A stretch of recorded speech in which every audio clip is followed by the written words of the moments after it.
ही मिठाई बनवायला फक्त 4 चमचे तूप लागलेलं आहे. 4 चमचे तुपामध्ये एवढी मी सर्व मिठाई बनवलेली आहे. तुम्ही बघू शकता इथे केवढी सुंदर आपली बर्फी मिठाई रव्याची दिसतेय. शिवाय ही मिठाई बनवायला मला ना मावा लागलाय ना काही बाहेरून आणावं लागलंय. घरच्याच सामानामध्ये ही मिठाई परातभर, ताटभर तुम्ही बनवू शकता.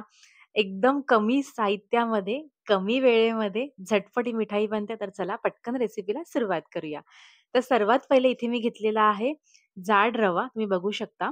त्यानंतर दूध, तूप, थोडंसं बेसन, साखर, पाणी, वेलची पावडर, मिल्क पावडर आणि थोडेसे पिस्त्याचे काप. आता ह्या सामानामध्ये आपल्याला बनवायची एकदम जबरदस्त मिठाई, ते पण मार्केटसारखी. तर सर्वात पहिले आपल्याला इकडे 2 चमचे तूप घ्यायचे. ते छान मस्त गरम करून घ्यायचंय. गरम तुपामध्ये आपल्याला घालायचंय बेसन. बेसनाचा कच्चेपणा जाईपर्यंत आपल्याला हे बेसन कंटिन्यू असं ढवळत राहायचंय आणि गॅस तुम्हाला स्लोच ठेवायचा आहे. अजिबात फास्ट किंवा मीडियम करायचं नाहीये. नाहीतर बेसन आहे ना जळू शकतं. तर हे कंटिन्यू असं ढवळत राहायचंय. थोड्या वेळानंतर बेसनचा कलर थोडा चेंज होतो आणि ढवळताना हे आपल्या अशा गाठी असतात ना, त्या आपल्याला अशा मोडत राहायच्या. तर हे बघा आता इथे 2 मिनिट बरोबर झालेले आहेत आणि तुम्ही बघू शकता बेसनचा कलर चेंज झालेला आहे. आपलं बेसन छान मस्त शिजलेलं आहे, म्हणजे छान कुक झालेलं आहे. त्याचा कच्चेपणा पूर्णपणे गेलेला आहे. आता यामध्ये आपल्याला घालायचे रवा. रवा घातल्याच्या नंतर आपल्याला हा रवा आहे ना, व्यवस्थित असा मस्त तुपामध्ये आणि बेसनामध्ये छान मस्त भाजून घ्यायचा आहे. अजिबात घाई करायची नाहीये मिठाई करताना. एकदम असा सर्व साइडने हा व्यवस्थित असा भाजला गेला पाहिजे. हे बघा आणि हे भाजताना तुम्हाला गॅस परत स्लोच ठेवायचा आहे. अजिबात फास्ट किंवा मीडियम नाही करायचा आहे. तर रव्याचा आहे ना कलर थोडासा चेंज झाला पाहिजे आणि रव्याचा ना छान असा मस्त सुगंध येतो भाजताना. तर हे बघा आता असं मी कंटिन्यू हलवते आणि रवा भाजून घेते. आता रवा थोडासा भाजत असताना ह्यामध्ये घालायचे थोडंसं दूध. दूध आपल्याला थोडं-थोडं करून घालायचं. एकसाथ दूध घालायचं नाहीये, नाहीतर मग ना रव्याच्या ना गाठी होऊ शकतात. तर हे बघा दूध घातल्याच्या नंतर आपल्याला पुन्हा एकदा हा रवा आहे ना दुधामध्ये पण छान असा मस्त परतवून घ्यायचा आहे. जेणेकरून त्याला ना असा एक ना छान तांबूस कलर येतो, ब्राउन कलर येतो. तर हे बघा आता मी थोडंसं इथे दुधामध्ये परतवून घेतलेलं आहे. आता यामध्ये आपण उरलेलं दूध सुद्धा घालून घेऊया आणि पुन्हा एकदा रवा व्यवस्थित असा एक 2 ते 3 मिनिटाकरता असं आपल्याला व्यवस्थित भाजून घ्यायचंय. 2 ते 3 मिनिटानंतर रव्याचा कलर पण चेंज होतो आणि रव्याला छान असा मस्त फ्लेवर सुद्धा येतो. तर हे बघा आता आपला रवा जो आहे, तो आता इथे व्यवस्थित परतवून झालेला आहे. अशा प्रकारे आपला भुरभुरीत असा मस्त रवा भाजून झाला पाहिजे. तुम्हाला मी थोडंसं जवळून दाखवते. त्यानंतर ह्यामध्ये आपल्याला घालायचे मिल्क पावडर. मिल्क पावडर घातल्याच्या नंतर पुन्हा एकदा आपल्याला रव्याबरोबर ही मिल्क पावडर आहे ना व्यवस्थित अशी मिक्स करून घ्यायची आणि छान मस्त परतवून घ्यायची.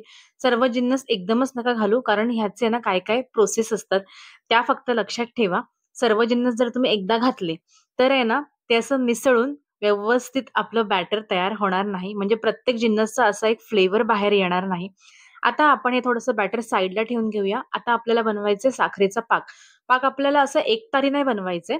आपल्याला थोडासा चिकट होईपर्यंत एवढाच आपल्याला पाक करून घ्यायचा. तर तर आता इथे मी एका पॅनमध्ये साखर घेतलेली आहे. त्यामध्ये पाणी टाकून घेतलेलं आहे.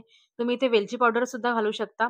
पण मी इथे ती स्किप केलेली आहे. आता हे आपल्याला कंटिन्यू साखर वितळेपर्यंत असंच कंटिन्यू ढवळत राहायचे. तर हे बघा आपली साखर बऱ्यापैकी मेल्ट झालेली आहे, पण अजून पूर्णपणे ही मेल्ट नाही झालेली आहे. तर हे बघा आता आपल्याला आहे ना हे अजून थोडी मेल्ट करून घ्यायची आहे. म्हणजे आपली साखर पूर्णपणे वितळली गेली पाहिजे. तर आता आपली साखर प्रॉपर वितळली गेलेली आहे आणि पाक जो आहे तो एक तारी झालेला नाहीये. तार त्याची पडणार आहे, पण चिकट झालाय आपला पाक. तर याचा अर्थ इथे आपला पाक जो आहे तयार झालेला आहे. तर आता आपण पुन्हा कढई ठेवून घेऊया रव्याची. तेव्हा आपण सगळा रवा, मिल्क पावडर भाजून घेतलेली. आता त्या कढईमध्ये आपल्याला हा पाक ओतून घ्यायचा आहे आणि त्यानंतर हे मिश्रण आपल्याला पाकामध्ये छान मस्त एकजीव करून घ्यायचे. आता हे मिश्रण आपल्याला तोपर्यंत परतवत राहायचंय म्हणजे मिक्स करत राहायचंय जोपर्यंत हे मिश्रण आहे ना कढई सोडत नाही. तर हे बघा मी कंटिन्यू असं सर्व साइडने हे मिक्स करून घेते. म्हणजे जेणेकरून पाक जो आहे तो आपल्या सर्व रव्यामध्ये असा व्यवस्थित मिक्स होईल. तर हे बघा आपला रवा जो आहे तो लगेच असा मस्त फुलायला लागलेला आहे आणि त्यात तुम्ही बघू शकता की आपला रवा जो आहे तो पाकामध्ये अवघ्या 20 मिनिटाच्या आत लगेच त्याने पाणी पूर्ण शोषून घेतलेलं आहे. आता ह्यामध्ये मी घालते थोडंसं वरतून परत 2 चमचे एवढं तूप. जेणेकरून आहे ना आपल्या मिठाईला खूप छान अशी मस्त चव येईल. तर हे बघा असं मी आता कंटिन्यू परतवते. आता हे परतवताना मला बॅटरला लागलेले आहेत कंप्लीट 5 मिनिट, 5 मिनिट मी असं स्लो गॅसवरती कंटिन्यू परतवते आणि थोडं-थोडं करून आहे ना, आपलं बॅटर जे आहे ना, ते कढई सोडते. तुम्ही बघू शकता इथे. तर फायनली हे बघा, आपलं बॅटर जे आहे, ते आता तयार झालेलं आहे मिठाईचं आणि ती कढई पण सोडते आणि चमचाला सुद्धा चिकटत नाहीये. याचा अर्थ आपलं इथे बॅटर जे आहे मिठाईचं, ते तयार झालेलं आहे. आता आपण इथे गॅस बंद करून घेऊया आणि चेक करायला तुम्हाला मी दाखवते. हे बघा, अशी गोळी पडली पाहिजे. याचा अर्थ इथे आपलं बॅटर तयार झालेलं आहे. आता आपण गॅस बंद करून घेऊया आणि एका प्लेटमध्ये ना, असं मी ते तूप पसरवून घेते. आता तुम्ही तूप हाताने पसरवा, नाहीतर मग ब्रशने पसरवा. तुम्ही इथे ना बटर पेपर सुद्धा वापरू शकता, पण मी इथे वापरलेला नाहीये. डायरेक्ट प्लेटवरती इथे मी तूप पसरवून घेतलेलं आहे. आता ह्यावरती आपल्याला हे बॅटर सर्व टाकून घ्यायचे. हे बघा अशा प्रकारे आणि ते बॅटर आपल्याला सर्व साइडला असं एक समान असं पसरवून घ्यायचंय, जेणेकरून आपली बर्फी आहे ना, ती अशी वर-खाली वाटली नाही पाहिजे. व्यवस्थित अशी एकसारखी वाटली पाहिजे. तर मी हे बॅटर आहे ना, स्पॅच्युलाने असं पसरवून घेते. तुम्ही ते वाटीने सुद्धा पसरवू शकता. जर तुमच्याकडे स्पॅच्युला नसेल, तर वाटीला खालून थोडंसं तूप लावून घ्यायचं आणि मग ते बॅटर आपण असं पसरवू शकतो. तर हे बघा, आता आपलं बॅटर केवढं इथे सुंदर झालेलं आहे आणि असं एकसारखं इथे पसरवून घेतलेलं आहे मी बॅटर. आता ह्यावरती आपल्याला घालायचे बारीक केलेले पिस्त्याचे काप. तुम्ही इथे पिस्ता, काजू, मनुका तुम्हाला पाहिजे ते तुम्ही इथे वापरू शकता. बदाम सुद्धा घालू शकता. म्हणजे तुमचे आवडते ड्रायफ्रूट तुम्ही इथे वापरू शकता. आता हे वरतून आहे ना, मी असं थोडंसं म्हणजे दाबून घेते. जेणेकरून आहे ना, आपले काप आहेत ना, ते अजिबात बाहेर निघणार नाही आणि आपली बर्फी छान मस्त दिसेल. तर हे बघा, अर्ध्या तासानंतर आपली बर्फी इथे तयार झालेली आहे आणि ही मी फ्रिजच्या बाहेरच सेट केलेली आहे. फ्रिजमध्ये अजिबात ठेवलेली नाहीये. आता आपण हिचे ना काप करून घेऊया. तुम्हाला पाहिजे त्या आकारामध्ये तुम्ही इथे शेप देऊ शकता. मी इकडे ना डायमंड शेप देते.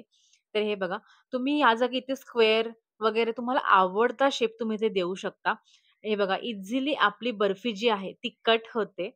तर तुम्हाला आजची रेसिपी कशी वाटली, ही मला कमेंट करून नक्की सांगा आणि तुम्ही या सणाला ही रेसिपी नक्की घरी बनवून बघा. सर्वांना खूप खूप आवडेल आणि व्हिडिओ आवडला असेल तर प्लीज माझ्या व्हिडिओला एक लाईक, शेअर आणि सबस्क्राईब करा.